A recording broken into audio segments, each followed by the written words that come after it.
Christmas of 1996 in Boulder, Colorado, should have been filled with joy and celebration. Instead, it became the backdrop for one of America's most notorious unsolved mysteries: the murder of 6-year-old JonBenét Ramsey. A child beauty queen whose life was tragically cut short, leaving behind questions that would haunt investigators and captivate the nation for decades to come. JonBenét Patricia Ramsey was born on August 6, 1990, in Atlanta, Georgia. She was the daughter of JonBenét Ramsey, a successful businessman, and Patricia Patsy Ramsey, a former Miss West Virginia. The family, including JonBenét's older brother, Burke, lived in a luxurious 15-room house in the affluent neighborhood of Boulder, Colorado. On the surface, they embodied the American dream. JonBenét quickly became a familiar face in the child pageant circuit, winning multiple titles, including Little Miss Colorado and National Tiny Miss Beauty. Her mother, Patsy, drawing from her own pageant experience, guided her daughter through this glittering world of tiaras and talent shows. Home videos showed a vibrant, charismatic little girl who loved performing and seemed to shine in the spotlight. But the events that would shock the nation began in the early hours of December 26, 1996. At approximately 5:52 a.m., Patsy Ramsey placed a frantic 911 call. Her voice, trembling with panic, reported finding a ransom note. The 3-page handwritten letter demanded $118,000 for JonBenét's safe return, an oddly specific amount that matched John Ramsey's recent bonus. If you're finding this case as intriguing as we do, please take a moment to like this video and subscribe to our channel. Your support helps us continue sharing these important stories. The ransom note itself would become one of the most puzzling pieces of evidence. Written on paper from a pad found in the Ramsey home, the lengthy letter contained unusual phrases and pop culture references. The kidnappers called themselves SBTC and warned of dire consequences if the family contacted authorities, yet, Patsy had already made that crucial 911 call. Police arrived at the scene within minutes. What followed would later be criticized as one of the most poorly handled crime scene investigations in American history. Friends and family were allowed to move freely through the house, potentially contaminating evidence. The initial officers treated it as a kidnapping, not securing the crime scene as they should have for a potential homicide. The devastating discovery came around 1:05 p.m. John Ramsey, after being asked by police to search the house again, found his daughter's body in a seldom-used wine cellar room. JonBenét was lying on the concrete floor, covered with a white blanket. A garrote made from cord and a broken paintbrush handle was around her neck. She had suffered a massive skull fracture and showed signs of asphyxiation. The autopsy revealed more disturbing details. JonBenét had been struck on the head with tremendous force and strangled with the garrote. Evidence suggested she had eaten pineapple shortly before her death, a detail that would later become significant when investigators found a bowl of pineapple on the kitchen table with Burke's and Patsy's fingerprints. The investigation quickly became complicated by conflicting evidence. While the ransom note suggested an outside intruder, there were no signs of forced entry. The note's handwriting analysis proved inconclusive, though some experts noted similarities to Patsy's writing. The sophistication of the garrote seemed at odds with the amateurish ransom note. Initially, the Boulder police focused heavily on the family. John and Patsy Ramsey were placed under an umbrella of suspicion, but they maintained their innocence. They appeared on CNN just days after the murder, a move that many criticized as unusual for grieving parents. Their behavior would be endlessly analyzed by experts and armchair detectives alike. In 1999, the case took another turn when a grand jury voted to indict John and Patsy Ramsey on charges of child abuse resulting in death and accessory to first-degree murder. However, District Attorney Alex Hunter refused to sign the indictments, citing insufficient evidence. This decision wouldn't become public knowledge until 2013. The years that followed brought numerous theories, investigations, and dramatic developments.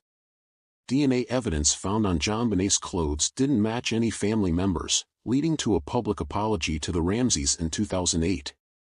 Patsy Ramsey never saw this vindication, having passed away from ovarian cancer in 2006. If these true crime stories intrigue you, please consider subscribing to our channel for more in-depth investigations and unsolved mysteries. In 2016, Burke Ramsey, who was 9 at the time of his sister's death, broke his silence in a controversial interview with Dr. Phil. The case has continued to generate new theories and investigations, including the use of advanced DNA testing techniques not available in 1996. Today, over 25 years later, JonBenét's murder remains unsolved.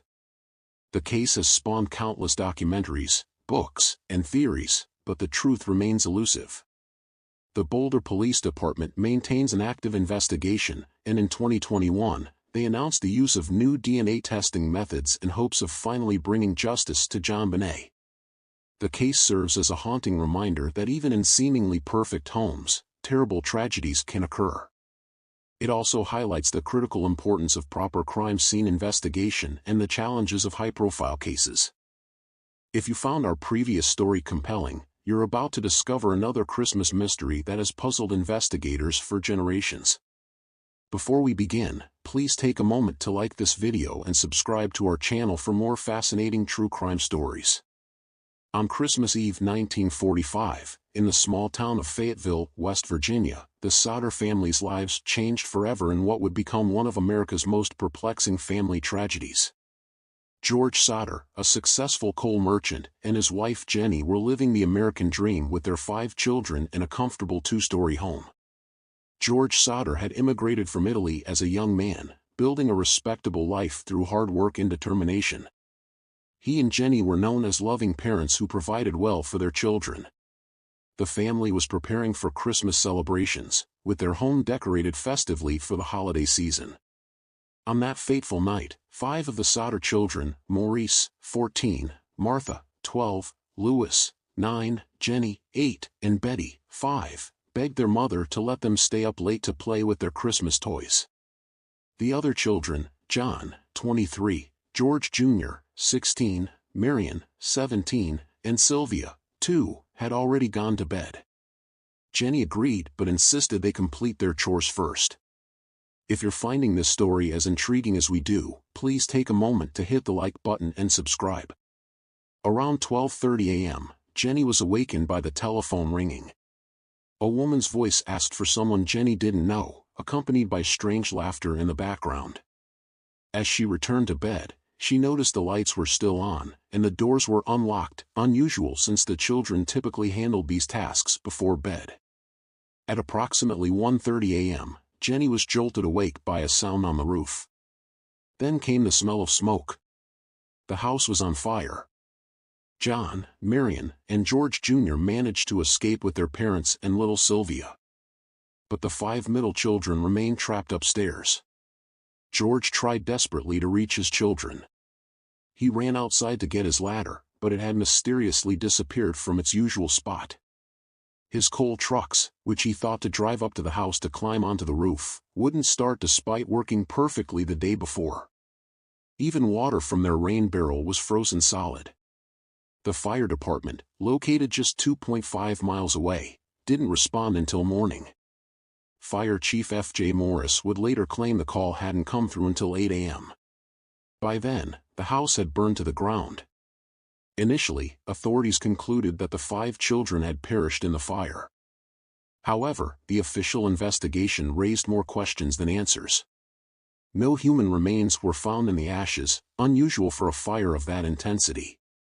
Only a few bone fragments were discovered, and these were later determined to show no evidence of fire damage. The state fire marshal's conclusion that faulty wiring caused the fire conflicted with George's recent rewiring of the house. In the days before the fire, strange incidents occurred. A man had been seen watching the younger children from his car. The family received a threatening note regarding George's outspoken political views. A door-to-door salesman had become angry when George refused to buy life insurance, warning that their house would go up in smoke and their children would be destroyed. The Sodders refused to accept that their children had died. They discovered that phone lines to their house had been cut, not burned.